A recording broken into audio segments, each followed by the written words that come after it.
Marcha Mundial de la Marihuana. Uruguay, 2020. Otro año más, desde Uruguay, la Marcha Mundial estuvo presente. No nos para ni la pandemia. En modalidad virtual, se desarrolló en el Museo del Cannabis de Montevideo, hermoso y emblemático lugar, la actividad que contó con la presencia, desde el ámbito político, con Gustavo Robaina, Augusto Vitale y Nicolás Núñez. Analizaron la ley de marihuana medicinal que se aprobó el año pasado y los artículos sobre estupefacientes contenidos en la ley de urgente consideración. Le ponen muchas expectativas a lo que es la mejora de su salud, como el caso de las personas que sufren dolor, quienes sufren crisis de epilepsia. Entonces se transforma, no digo en un producto, digamos, de primera línea, pero sí un producto con el cual las personas mejoran su calidad de vida, y desde ese punto de vista ya es válido para hacer todos los esfuerzos posibles para garantizar su acceso. En ese marco, el aspecto del medicinal no había avanzado lo suficiente en la ley 1972, después además de tener un decreto reglamentario, estaban estas dificultades de algo que es clave, que es la accesibilidad. Porque ¿para qué se resuelve a través de leyes sino para mejorar la calidad de vida y, en este caso, la accesibilidad de las personas a los productos en base a cannabis? Me parece que está buena esta combinación, porque de la ley que hablaron Gustavo y Augusto fue la última ley del periodo pasado de gobierno, que en definitiva fue aprobada por mayorías extraordinarias dentro del Parlamento. Y bueno, a principio de este nuevo periodo parlamentario llega esta ley de urgente consideración, que contiene en ella una serie de artículos que los voy a comentar brevemente, porque me parece que después está bueno hacer un análisis más político de lo que significan esta incorporación de estos artículos a la ley de urgente consideración. Decía que voy a tratar de hacer un análisis breve de los artículos. Yo creo que podemos encontrar, digamos, 2 o 3 tipos de artículos dentro que modifica esta ley de urgente consideración. Unos que tienen que ver con agravamientos de los delitos de narcotráfico o de estupefacientes. Un artículo, creo que es el artículo 3 de la ley de urgente consideración, que básicamente le da la misma, en los delitos de narcotráfico, de la ley de estupefacientes, de la 14.924, le da la misma pena a los cómplices que a los autores. Por régimen general, los cómplices tienen 1/3 de pena como máximo, pero esta ley de urgente consideración genera ahí una excepción. Con los delitos que tienen que ver con estupefacientes.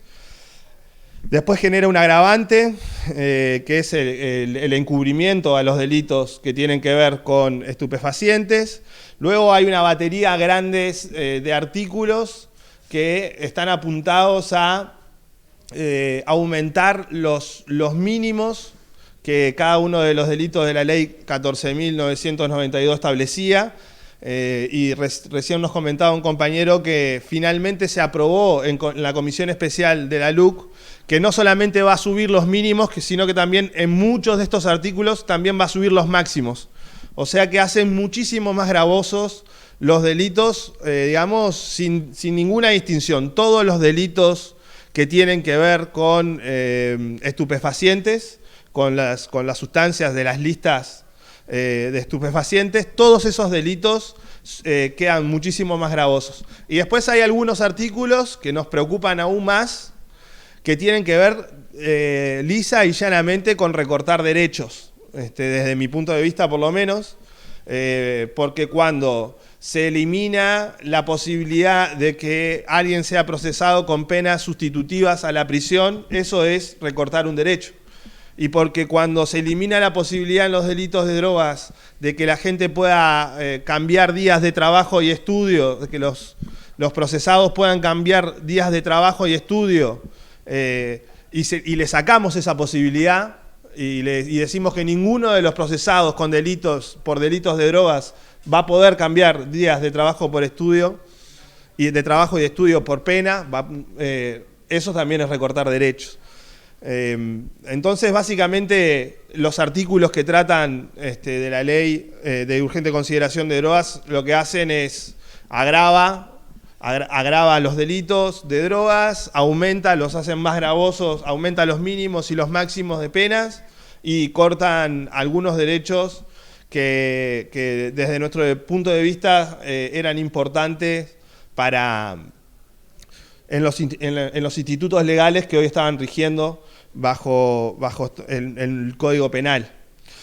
Yo creo que acá podemos, para comentar un poco estos cambios, podemos tener como dos visiones. Una más general, que es, bueno, de dónde nace esta concepción de aumentar penas, de hacer más gravosos los delitos, de recortar derechos. Creo que acá también entra en juego otra ley que no está dentro de la ley de urgente consideración, pero que también está en consideración del Senado, que es la ley de voluntad anticipada, que es una ley de internación compulsiva de personas adictas, básicamente, o que tienen uso problemático de drogas. Creo que eso representa claramente una visión conservadora y un retroceso en lo que hemos logrado en los últimos años en torno a la concepción de cuál tendría que ser nuestra política de drogas. En los últimos años pasamos en un camino de regulación de estas actividades, sobre todo con lo que tiene que ver con la marihuana. Y bueno, estamos pasando acá a una visión de nuevo conservadora, estigmatizante de los usuarios y de quienes de alguna forma generan, tienen la forma de vida, digamos, llevada al narcotráfico, ¿no? Que desde nuestro punto de vista, en vez de sacar a gente del narcotráfico, en vez de reducir el tamaño del narcotráfico en el Uruguay, lo que va a hacer, por el contrario, es aumentarlo, porque más cárcel significa más delito, digamos, es un círculo vicioso bastante complicado. Pero también tenemos una forma más, digamos, básica de cómo ver esto, que tiene que ver con si está bien, y dejo la pregunta planteada, si está bien que todos los delitos de droga, sin importar cuáles son, se les suban las penas de la misma forma. Si es lo mismo que agarren a un gurí que plantó una planta y que de repente le vendió un amigo algo de eso, que se agarran a una persona con 20, 30, 40, 50, 1000 kilos, ¿no? ¿Está bien eso? ¿Es lo mismo el tráfico de marihuana que el de cocaína, que el del pasta base? Entonces, me parece que uno de los principales, digamos, yendo a lo concreto de la ley desde el punto de vista de la técnica legislativa, uno de los principales problemas que tiene esto es que sube penas al barrer, sin distinguir cantidades, sin distinguir sustancias. Y eso es, la verdad, no es inteligente, es poco inteligente.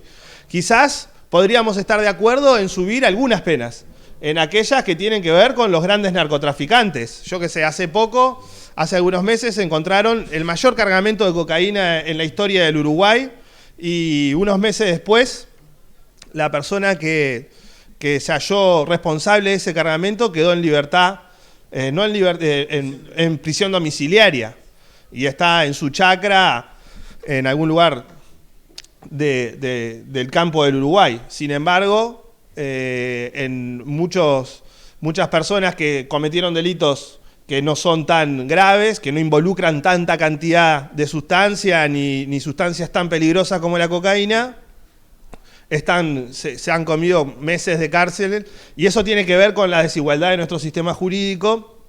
Y la verdad es que esta ley en realidad lo que hace es más desigual el sistema jurídico y el marco jurídico del Uruguay, porque si tratás igual lo diferente, ¿no? En realidad lo que estás haciendo es profundizar la desigualdad. Entonces, un poco sobre esto le quería hablar. Creo que esto es una luz más que amarilla dentro del debate de drogas que estamos teniendo en el Uruguay. Me parece que todos los consumidores, todos los actores y los de interés que tienen que ver con la política de droga, tenemos que estar mirando qué está pasando, cuál es el debate, porque realmente es, desde nuestro punto de vista, pero muy preocupante.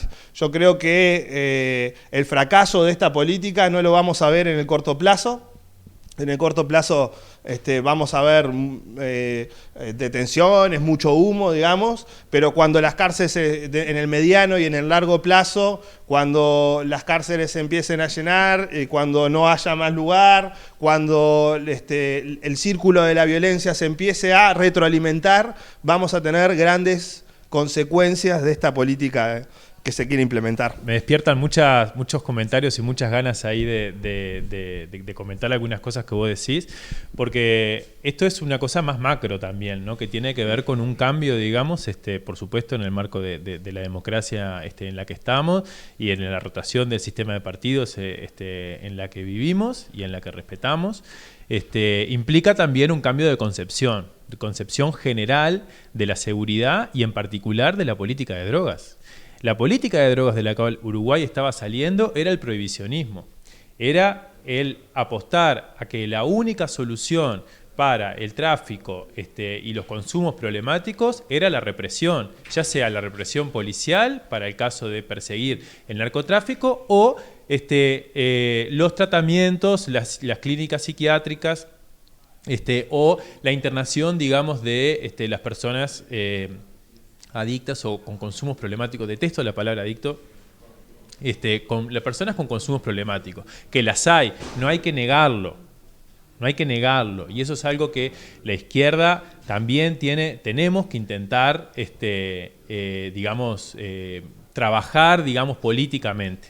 El fenómeno de las drogas últimamente está presente en nuestro país y está presente no solo en nuestro país, está presente a nivel mundial porque es un fenómeno cultural que tiene que ver con una mayor accesibilidad de los jóvenes y de las personas no tan jóvenes a drogas, y no solamente drogas psicoactivas, también psicofármacos, también otro tipo de productos que están al día de hoy, son parte de la oferta, digamos, de diversión, de entretenimiento y de escapatoria en algunos casos. Entonces, la pregunta es, ¿cómo queremos como Uruguay resolver eso? Y la LUC, la gran innovación de este gobierno, porque es la ley marco, digamos, de este nuevo gobierno que la presentan como la alternativa, la gran innovación que la LUC presenta para hacer frente a los problemas de drogas y el tráfico de drogas es la cárcel. No hay una innovación, no hay un instituto legal alternativo a lo que hace 150 años venimos haciendo y no tiene buenos resultados. Entonces uno se preguntaría, ¿por qué otra vez un gobierno que gana las elecciones en buena ley, que tiene las mayorías parlamentarias que tiene digamos, el crédito que tiene, ¿por qué no presenta otra alternativa que no sea la cárcel? Me hace acordar a la cosa que yo no quiero llamar fantasmas de los 90 o de los 80 de la peligrosidad de las personas, porque es otra teoría que creo que el Uruguay la evolucionó en políticas de droga a partir de que no es una cosa de derechas ni de izquierdas. Creo que las políticas de reducción de riesgo y de daños nos encontraron a actores de diverso tipo pragmáticamente resolviendo los problemas del uso problemático de droga, valga la redundancia. Yo quiero saber si, con toda la evidencia que tenemos a nuestro favor y muchos años de Uruguay, antes que la izquierda estuviera en el uso del gobierno nacional, se venían construyendo alternativas de ser razonables y de tener reducción de riesgos y de daño, y no solamente la persecución de la peligrosidad, sino la atención del uso problemático de sustancias. Un poco para redondear este tema y como para dar también proa hacia dónde, desde nuestro punto de vista, tenemos que transitar en este debate. Yo creo que el Uruguay en los últimos años ha dado, como decía también Augusto hoy al principio, un debate muy importante sobre nuestras políticas de droga, que este debate no solamente fue parte el oficialismo, digamos, o el gobierno de este debate, sino que fue muy amplio, se incorporó mucha gente y la perspectiva de diversos actores, de la sociedad civil, de la educación, de la academia, los usuarios, en fin, ¿no? Incluso últimamente, hasta incluso los intereses económicos legítimos, digamos, de las empresas reguladas que de alguna forma están tratando de generar inversión y trabajo también en el Uruguay.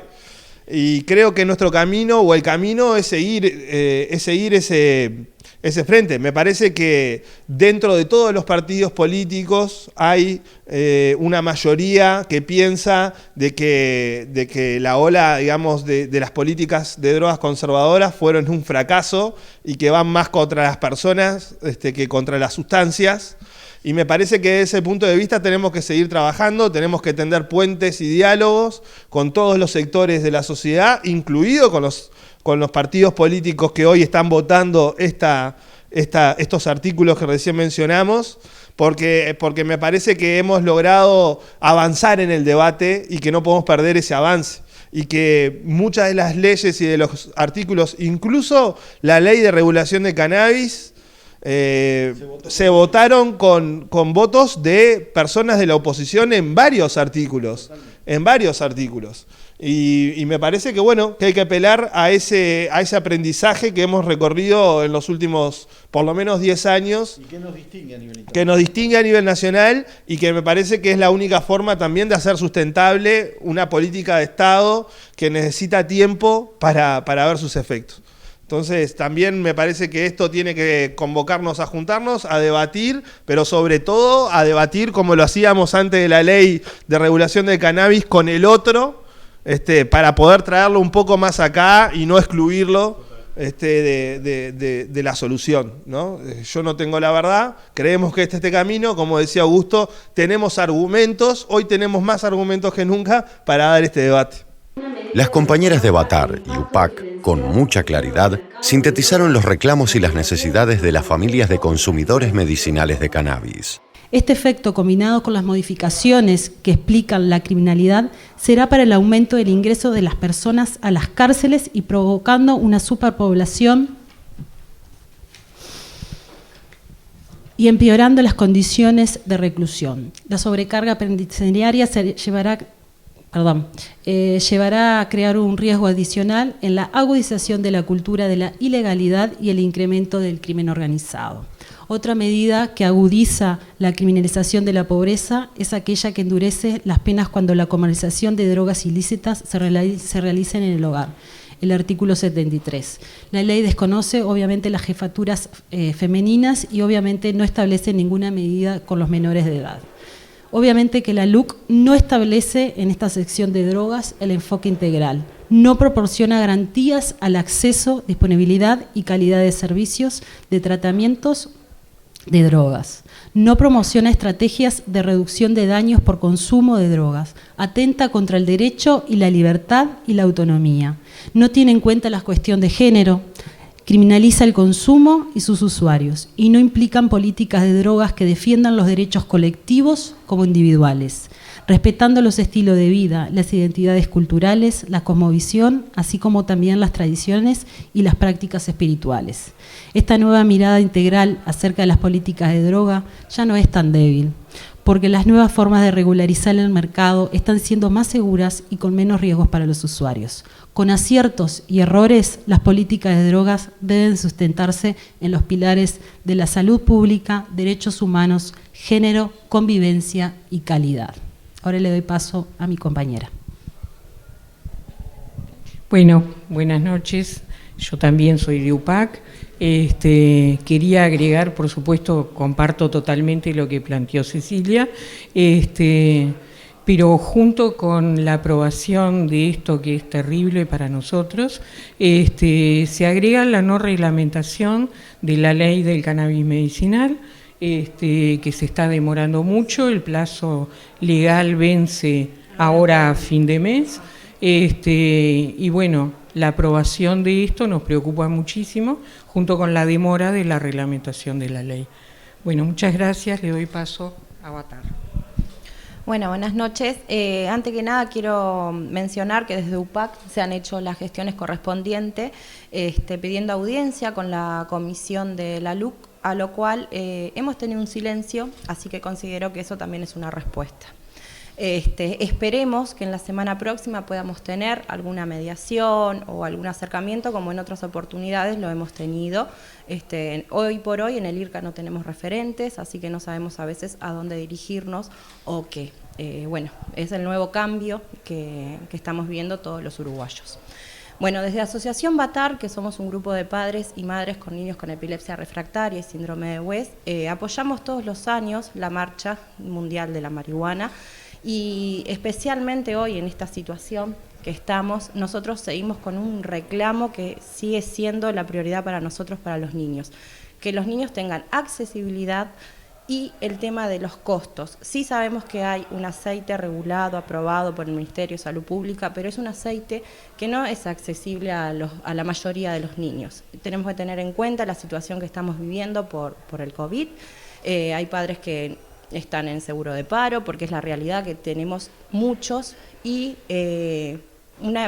para que tengan una idea de los precios que se manejan hoy, una pensión por discapacidad es de 11.000 pesos. Un aceite regulado y aprobado por el Ministerio de Salud Pública sale 7.000.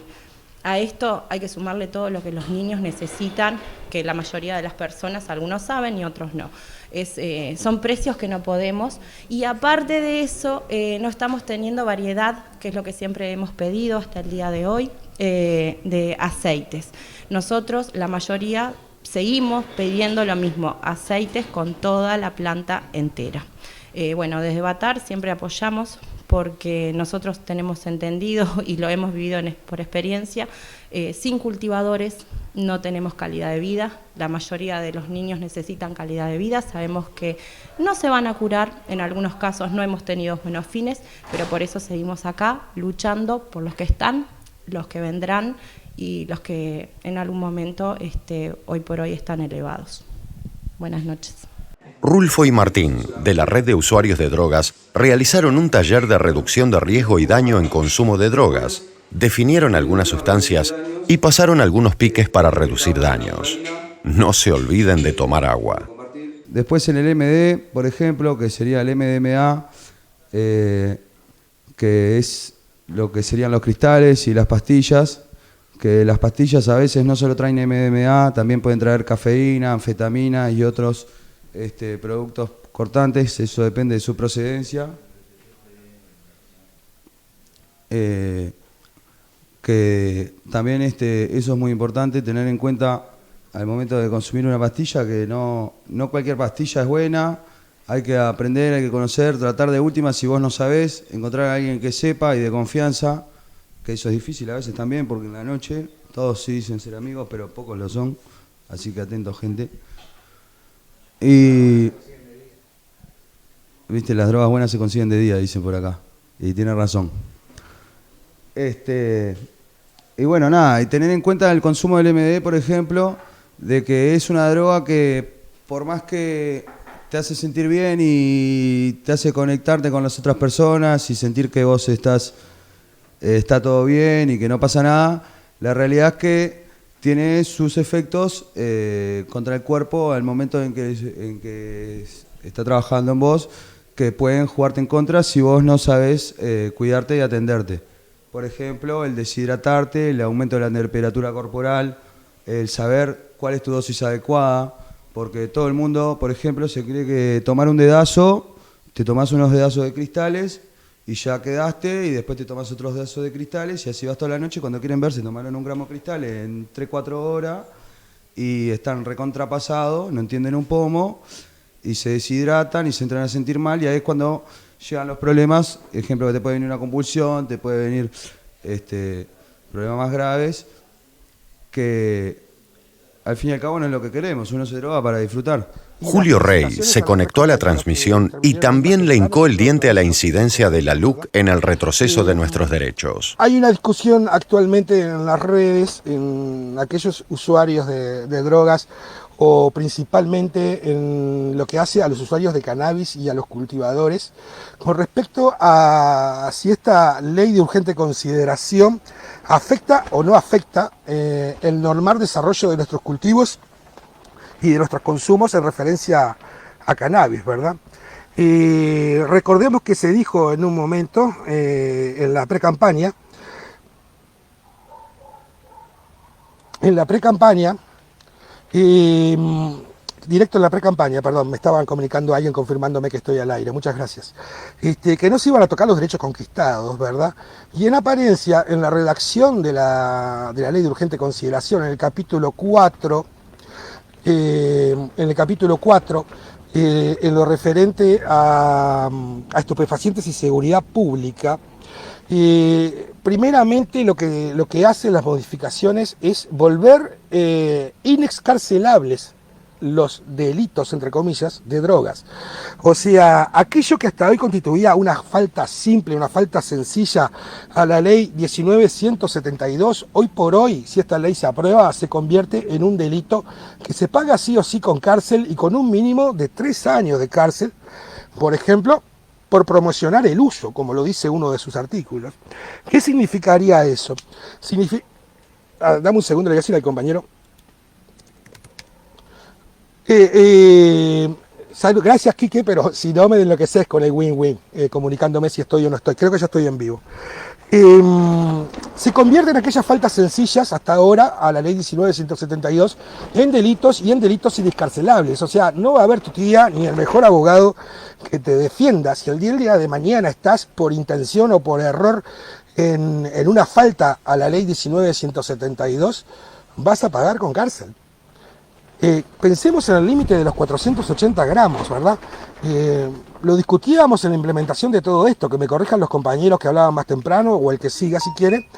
En un momento, se hablaba de que eran los 480 gramos, ¿verdad? De cómo se lograban 480 gramos de una planta. O sea, la planta no es programable, la planta no es la genética de Monsanto que te va a dar 480 gramos exactos, olvidemos, no. Te va a dar más o menos, y van a pasar el tiempo y vos vas a ir mejorando como cultivador y vas a sacar cada vez más flores, más gramos de esa planta, ¿verdad?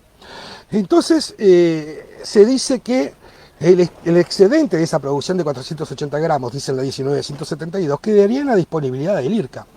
Pero no hay implementado un sistema para vos deshacerte como es debido de tus excedentes si acaso quisieras, ¿verdad?